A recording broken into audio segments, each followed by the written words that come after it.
Dorian Williams is entering the last year of his rookie contract. Should the Bills go ahead and give him an extension? We'll discuss that for you right now on Locked On Bills.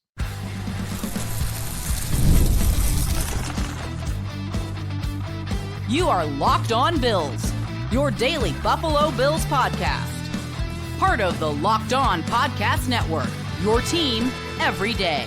What's up, Bills Mafia? It's Joe Marino, host of Locked On Bills. That's Jerry Ostroski, 102-game starter for the Buffalo Bills, and we'd like to welcome you in and thank you for tuning in to this episode of Locked On Bills. Locked On Bills is a proud part of the Locked On Podcast Network, now the #1 sports podcast network. Well, folks, welcome in. Yesterday, we talked all about the idea of extending O'Cyrus Torrence now after his third season, ahead of his fourth season, the last one of his rookie contract. And there's a similar conversation to have about Dorian Williams, which we're going to have right now. Of course, the opportunity exists to create a little cap space by extending Dorian Williams.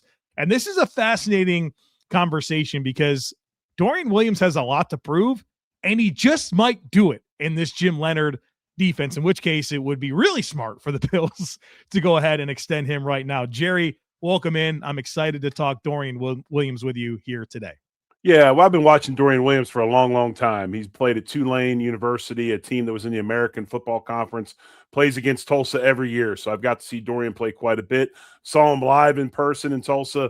Really, really good football player. And I think if you look at all his attributes and what he does so well, you know, he's that downhill linebacker. He's going to make plays. He sees the ball, he gets the ball. You can't put a lot on him.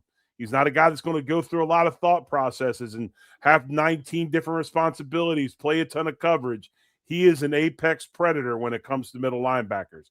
He is going to go find the ball and get guys on the ground. And we've seen that in his tackling numbers in this Bills defense.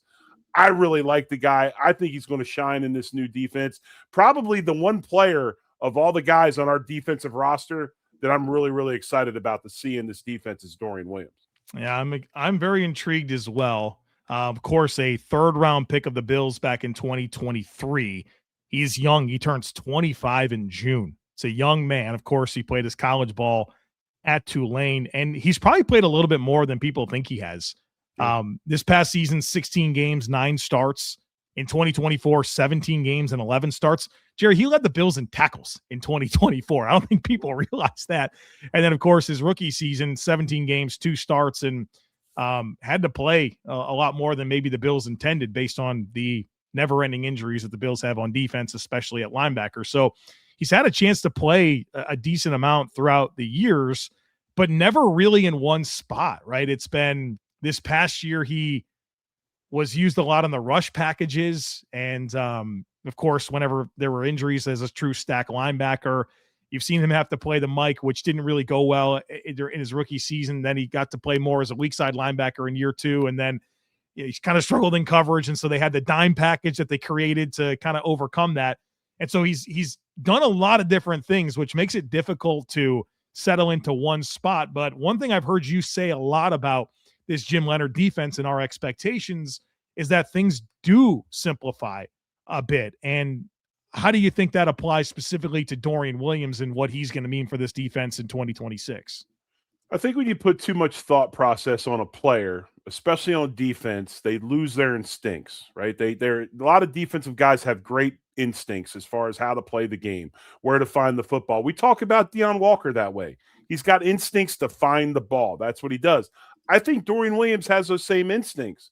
But when you put a ton of responsibility on a guy like that, and the brain has to process so much, you lose those instincts. I just never thought as good and in the flashes of good that Dorian Williams showed in this, this Sean McDermott type defense that we've had. I just never felt that he was a comfortable fit in what we were doing, especially in the passing game. Just not a guy that's going to really carry a lot of receivers downfield. That's not what he does. So that's why I look at this defense and I'm like, when you talk about instinctual football, this is it. And I think you'll see a lot of that of Dorian Williams, a guy that at Tulane ran more of a hybrid front. He wasn't a 4-3 guy. He ran on kind of a hybrid front. So he understands that kind of stuff as well. Obviously was a big part of the third down packages throughout the last year. So I really think this is going to be a big season for him, because those instincts are going to be able to shine through. And we're not going to be worrying about him thinking about missed assignments and all those kinds of things, as he got so much going on in his head. Yeah, that spy mirror role that he would fill occasionally on long and late downs was certainly very valuable. And when I think about Dorian Williams, I think fast, physical, right? Yes. He's certainly the most physical player on the defense, I would say, over the last few years. And he can run, right? He's got some explosiveness to him. It's just, can you find the optimal role to let him do that? And I'm hopeful that that can happen with Jim Leonhard. And when it comes to growth areas, I think it's more about just getting repped and getting in a spot to unleash his full ability. And I think that's really what it is. I'm not sure it's that Dorian Williams has a ton of limitations. He hasn't been a super comfortable player in coverage, but I feel like those coverage responsibilities are going to be very different under Jim Leonhard. And so you get this guy playing forward, I think he got a heck of a player. I agree 100%, and I'm excited to see it. And, if you look at Jim Leonhard's defenses, especially when he was at Wisconsin, I went back and looked at some of it. His linebackers are more bigger, kind of physical guys, right? The guy that doesn't really fit the role would be a Terrel Bernard. But we all know that Terrel Bernard, if he can get back to that form that he had a few years ago, is able to shoot gaps and get downhill and make splash plays, which this might end up helping him as well. But when you look at kind of a Jim Leonhard prototypical inside linebacker, Dorian Williams kind of fits that role more than anybody else. Also a core special teamer, Dorian Williams. And depending on the role defensively, that could change, but he was 5th on the team in special team snaps and played nearly half the snaps defensively. So he's found ways to provide a lot of value to the Bills. I am curious to see if that becomes in more of a defined role here under Jim Leonhard. All right, we got a lot more to cover here. And in the next segment, we're going to focus in on the practical nature of a contract extension, which I think is a little tricky when you consider it not only from the Bills angle, but the Dorian Williams angle, especially as we're considering it to be a right now type situation ahead of 2026. So we'll break that all down for you next, folks. Be sure to stick with us.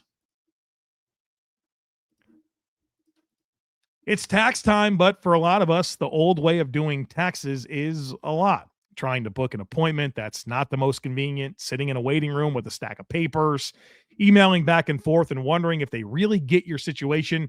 But this year, you're getting a major upgrade. Intuit TurboTax now has in-person locations nationwide.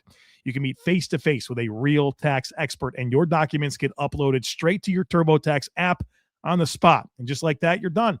Your TurboTax expert works to get you every dollar you deserve while you get real-time notifications as you go about your day. It's the relief of walking in and meeting a real person and walking out knowing your taxes are being handled right. So head to turbotax.com/local to find a store near you and book your appointment today. Workplace chaos, deadlines are stacking up, the inbox is overflowing, and the one position that you have to fill is still sitting open. When the pressure is on and you need to make the right hire, this is a job for Sponsored Jobs. Indeed, Sponsored Jobs helps you reach the people who actually fit what you're looking for. Skills, experience, location, so you're not just hoping the right candidate stumbles across your post. And here's a stat that says it all. In the minute I've been talking to you, companies like yours made 27 hires on Indeed, according to Indeed data worldwide. So if you're hiring, spend less time searching and more time interviewing candidates who check all your boxes with Indeed Sponsored Jobs. There'll be less stress, less time, and more results. When you need the right person to cut through the chaos, this is a job for Indeed Sponsored Jobs. And listeners of this show will get a $75 sponsored job credit to help get your job the premium status it deserves at Indeed.com/podcast. Just go to Indeed.com/podcast right now and support the show by saying you heard about Indeed on this podcast. Indeed.com/podcast. Terms and conditions apply. Need to hire. This is a job for Sponsored Jobs. College basketball is nonstop. Big games, tight spreads, momentum swings every single night. From early tip-offs to late-night West Coast shootouts, there's always action on the board. And now FanDuel is giving you a way to turn that energy into even bigger payouts with college basketball parlay profit boost. You can build any college hoops parlay that you want, rivalry games, ranked matchups, whatever fits your read, and then you can mix spreads, totals, and player props to match how you see the slate playing out. Then apply the profit boost, and instantly bump up the potential payout. So go safe, go bold, ride with the team you've been following all season. It's your parlay, your style now with more upside behind it. So check it out. Head to FanDuel.com to get started. That's FanDuel.com. FanDuel, play your game. All right, we are continuing our conversation on Dorian Williams and the merits of doing a contract extension right now. I will point out that there is a cap benefit to extending Dorian Williams because just like we discussed with O'Cyrus Torrence, there's the proven performance escalator. And because Dorian Williams was a third-round pick that's played a lot of snaps for the Bills, he gets a bump in year 4 of his rookie contract. And so because of that, the opportunity to extend him is now a cap savings opportunity where regardless of where the numbers come in, the Bills would get $2 million in 2026 cap space by extending Dorian Williams. And so the tricky part for me, Jerry, is what do you pay this guy? First of all, I guess the question you have to ask yourself is what role do you expect him to play this year? Right. And then I guess you go from there. Is it a high volume role? What is it? Because obviously that's going to dictate what the terms of this deal would be. I mean, personally, I think you got to see what happens. I mean, we haven't seen we've seen a lot of football out of Dorian Williams. We don't know what's going to happen in this defense. While I think he's going to fit very, very well, if he goes ahead and starts and has a good season, would you consider him a mid-tier starter? I mean, those guys are going to make $5.5 to $12 million. I mean, elite guys are going from like 12 to 21 million. I mean, is this Fred Warner? Or is this or is this Bobby Okereke, whatever how you pronounce his last name, who's making 10 million, or Franklin, who's making 10 million? I mean, I don't know.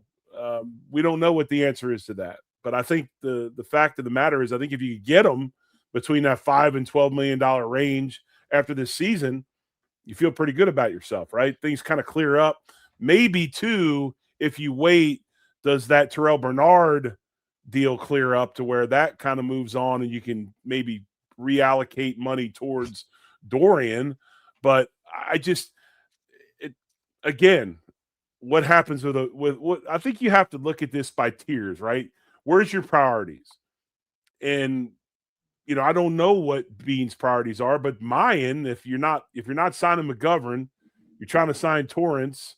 If you don't sign Torrence, then maybe you finally get to Williams, right? So I think there's a little bit of a pecking order as far as that goes. But yeah, that's if he starts and plays well, you're probably looking between $5.5 to $12 million for the guy. I think you're in the right ballpark. I think of some comparable situations. Maybe Derek Barnes with the Detroit Lions as a very important third linebacker. He gets $8 million a season. Jelani Tavai with New England's $5.3 million a season. Not that they're one-for-one skill sets, but like third linebacker with a role. And I think that's what makes it tricky for Dorian Williams.